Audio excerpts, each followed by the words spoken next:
Welcome to part 2 of NBA 50-point games that you forgot happened, except this time I went through the comment section of part 1 and picked out some names that you guys personally thought would be hard to remember. Let's see if these names actually hold up and will catch people off guard or not so much. Starting it off with Mo Williams, who dropped his lone 50-point game on January 13th, 2015 against the Indiana Pacers. Despite him playing his best basketball with the Bucks and the Cavs, this game actually came when he was a part of the Timberwolves very late in his career.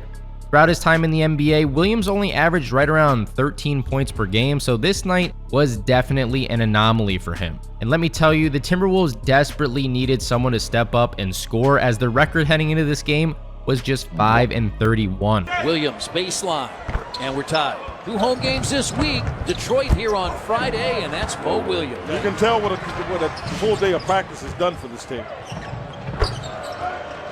Williams. Here's Williams.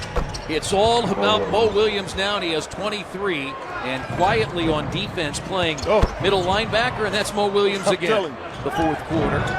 Williams eyeing another. I'm telling you, he's feeling it. He's averaging more minutes than anybody else on the team. Wow. Well, you can trap him possibly. Williams hits it! No!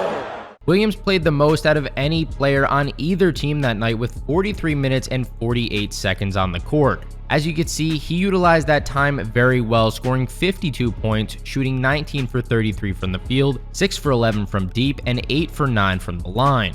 You would also think with all those shots that he put up, Williams wouldn't have done much passing, but that wasn't true, as he finished this game with 7 assists. Next game up on our list, I find very hard to believe that people wouldn't remember it because it was just so recent. It's Saddiq Bey, and he scored his 50-plus points on March 17th, 2022. Bey is currently on the Hawks, but this scoring outburst came when he was still a part of the Pistons. Detroit was taking on the Magic that night, and this was the battle of mid in terms of overall records and most of the players on the floor. The Pistons had a record of 18-51 heading into this game, and the Magic 18-52. So, as you could tell, a lot was on the line during this one. Saddiq Bey rising and firing.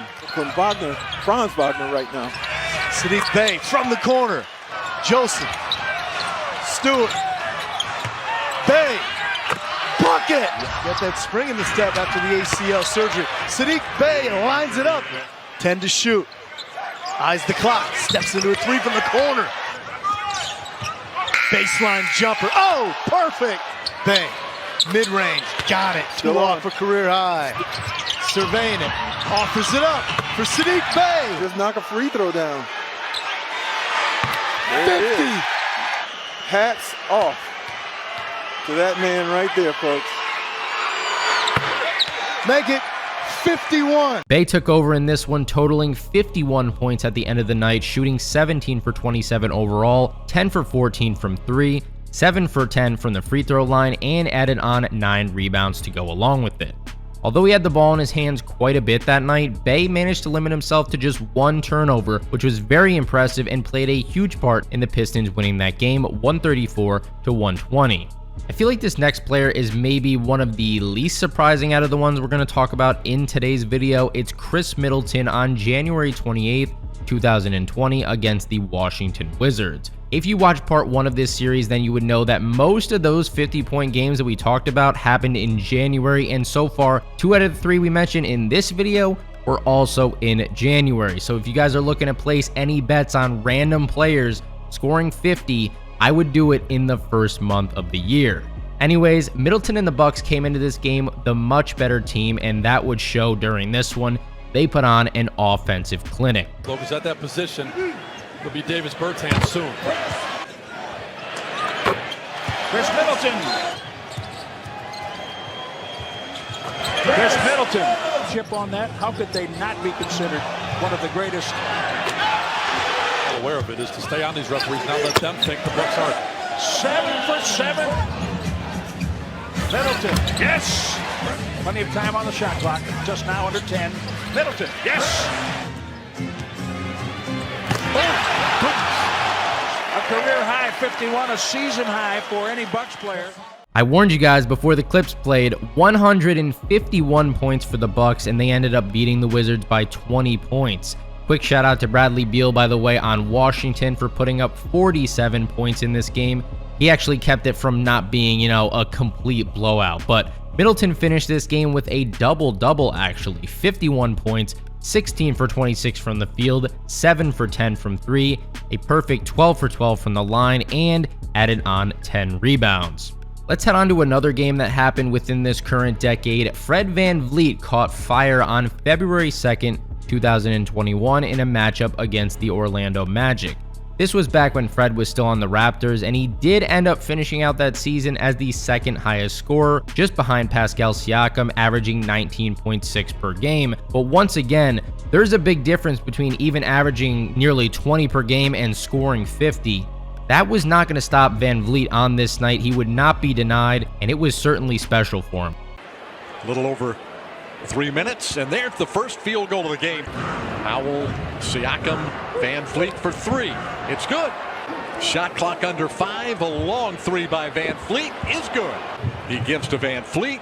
The undrafted Fred VanVleet knocks down another 3. We'll play in the passing lane. And VanVleet adds another 3. Another 3 by VanVleet. Good again. Almost fired from deep. Gets all the way to the basket, lays it in. So quick. VanVleet with daylight. He got another one. Anthony's pass is going to set VanVleet up for 2 more. 13-point game. VanVleet able to escape 2 defenders, now has 54 points.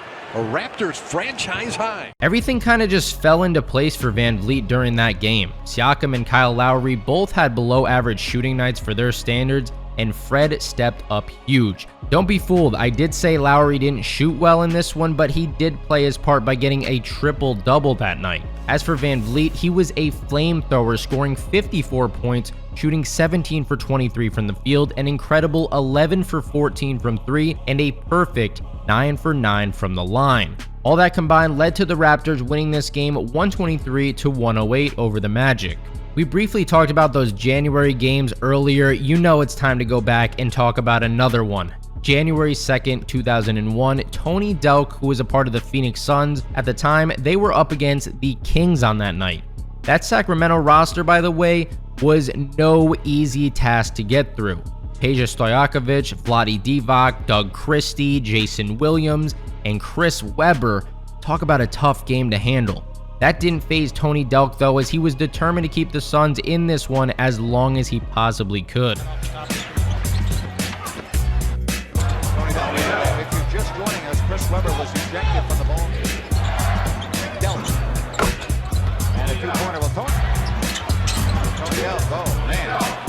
He thought they make up for a lot of Webber's offense. Oh man, Tony Delk with a career high 28. Down 4 on 2. Delk on the wing, wide open. Boy, Tony Delk had to get it over to Doug Christie.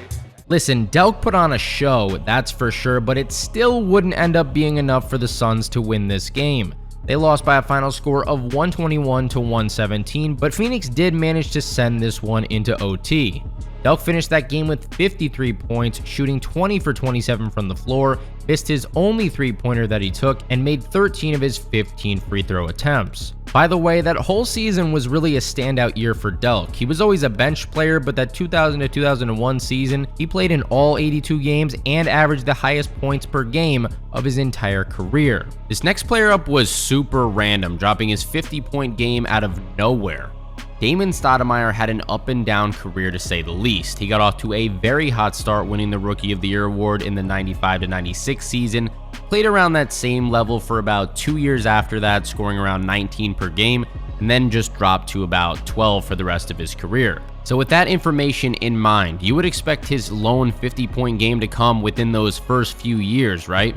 But that wasn't the case. This game we're talking about today came on January 14th, 2005, which was towards the tail end of his career. He was a part of the Trailblazers at the time, and they were taking on the Hornets. Double-double in New York. Stoudamire made his NBA debut. Here's Stoudamire for 3, and he buries it. What happened with Bobby Phillips competing with another team, and 2 on the shot clock. Stoudamire has to force it, and that goes. Now the Blazers set up. Stoudamire for 3. Here's Stoudamire for 2. Playing the zone. Stoudamire 3. You gotta be kidding. 6 shy from tying his season high, and Stoudamire just motors on. 30 seconds. And that goes. Stoudamire for 3. Stoudamire, who has 48 points. He's got it. Stoudamire fires it up from 3. Yeah! Stoudamire was definitely feeling himself that night, and it was truly a one-of-a-kind experience for him, as his next highest scoring game for his entire career was just 36 points. Unfortunately, all that effort from Damon still resulted in a 112-106 loss to a very lackluster New Orleans team. He did put up 54 total points though, 20 for 32 shooting from the field, 8 for 16 from deep, 6 for 6 from the line, and the crazy part about this game was that his only other main stats were just 1 assist and 1 steal. Another game that happened out of the blue was Willie Burton on December 13th, 1994. Burton was a part of the 76ers at the time, and they were going up against the Miami Heat. This was a guy who only managed to pull off one 30-point game other than the one we're talking about in today's video. 10.3 points per game scorer in his entire career, and he goes out and puts up 50 plus on you. That is brutal for the Heat. Oh, did I mention that he shot 28 free throws in this game? Unreal. 53 total points for Burton, 12 for 19 from the field, 5 for 8 from behind the arc, 24 for 28 from the line, and then helped out on the boards with 8 rebounds. This was definitely a scrappy game that heavily benefited Burton and helped the 76ers to secure a 105-90 win. Now on to a player that was a lot closer to more 50-point games than Burton was. It's Rashard Lewis. Now, Lewis was a great player for the Supersonics and the Magic. This game we're actually talking about today happened on Halloween night, October 31st, 2003, against the Clippers. Usually, people sit down and watch some scary movies during that time of year, but the only thing scary for the Clippers players on that night was how locked in Lewis was. Not on that quick, like a cat on a hot tin rookie. Oh, there's Barry. November 7th against the Portland Trailblazers. Barry, the no-look feed, left side to Lewis. Step back from 15 is good. Ball tipped away, but into the hands of Lewis. He'll cock, fire, and hit. He'll stop and make it to Murray. Cross-court and comes to Lewis. Look at the step back for 3. Got it. Oh, my goodness. Mister got his rebound. Pump fakes, leads, hooks, and scores. Barry intercepts, sending it ahead to Murray. Radmanovich on his left. Lewis on the right. Lewis the 1-2. Up top, sledgehammer, right-hand jam. We're in the 4th quarter. Lewis to the baseline, to the glass, lays up again. Oh, that was just so easy. Rashard Lewis playing just so easy. よくリバウンドを取っています。リードナー、ルイス空いているスリーポイント。きたー。 Played well against the Sonics. Lewis got the three-pointer. Lewis with 50 points, a three-pointer on the left side. This was only the second game of the regular season that year, and as you saw, Rashard must have been itching to get back into the swing of things. It was a dominant performance from Seattle that night, winning 124-105. Lewis finished with 50 on the dot, shot 18 for 25 overall, 4 for 7 from deep, 10 for 13 from the line, and added on 8 rebounds as well. All right, let's head over to a guy with one of the weirdest looking jump shots in NBA history, but it was water. Kevin Martin. This one was a little surprising to me because he dropped a lot of near 50-point games, but only cracked the threshold one time. He had 2 48-point games, 2 45-point games, so he was a very good scorer, don't get it twisted here. The special night for Martin, though, came on April 1st, 2009 in a game against the Warriors, and luckily for him, this was no April Fool's joke. Final minute here in the first. Ooh, that's a bump. Kevin Martin putting it in. Martin from deep, and he hits a triple. He kept it alive. Martin steps into a 3 and drops it down. Martin, beautiful spin move. Martin hits the 3. Martin, they give it right back to him. Down the lane to lay it in. Kings have the numbers. Martin spaces out for 3. Yes, sir. That was actually the last game that Martin played for the entire season, by the way, and he went out with a bang. This was another situation where a player lived at the free throw line, though. In total, Martin scored 50 points, 11 for 22 from the field, 5 for 11 from 3, and 23 for 26 from the line. The only bad part about that night was his 5 turnovers, which definitely was one of the reasons they lost that game by just 2 points. Very high scoring, and it did go into overtime, so that loss really stings. Highly known for his tough defense and signature mask during his time in the league, this next player up is probably going to surprise you. Rashard Hamilton dropped his lone 50-point game on December 27, 2006 against the Knicks. A little late Christmas present for Knicks fans, I guess, in the Garden, but New York would have the last laugh. Obviously, it didn't work last year. Hamilton, that's good. Good pass from Blaylock, and Hamilton. Rip Hamilton. Hamilton, the quick mid-range jumper. Kicks it out. Hamilton left open for three. It's good. 54 for the Pistons. Hamilton again. Further than he wanted to be.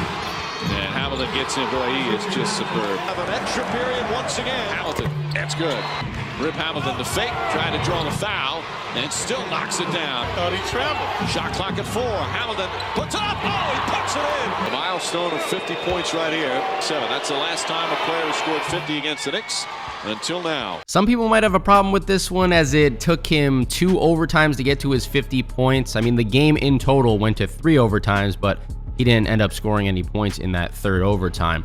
After spending nearly 55 minutes on the court, though, Hamilton ended up with 51 points, shooting 19 for 37 from the field, making his only 3-point attempt, and cashed in on all 12 of his free throw attempts. Like I mentioned earlier, though, the Knicks fans would end up getting the last laugh as they beat the Pistons by a score of 151 to 145 in triple overtime. Now, if you guys enjoyed this video, make sure to drop a thumbs up. I know there's a lot more players that have only dropped one 50-point game, and it seemingly comes out of nowhere, so I could easily make a part 3 to this. Just let me know in the comment section down below, and also, of course, hit that subscribe button. I'll catch you in the next one.